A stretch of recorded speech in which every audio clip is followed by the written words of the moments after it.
Hari Raya Waisak 2025 diperingati dengan khidmat oleh umat Buddha di Banda Aceh.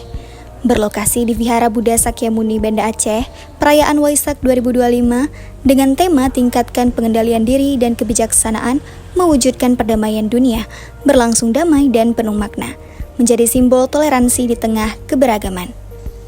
Perayaan Waisak tahun ini dimulai sejak 11 Mei 2025 dengan prosesi puja bakti menyambut Waisak dan prosesi lilin.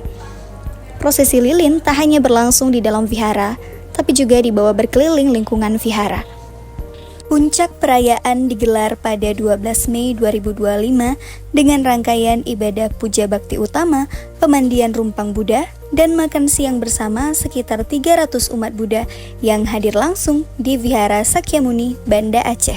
Ya, antusiasme umat Buddha juga sangat tinggi ya dalam menyambut Waisak ini, dan juga dukungan dari masyarakat Aceh juga sangat toleransi ya terhadap perayaan Waisak, di mana kita melakukan ibadah juga sangat nyaman dan semua berkegiatan berjalan dengan baik.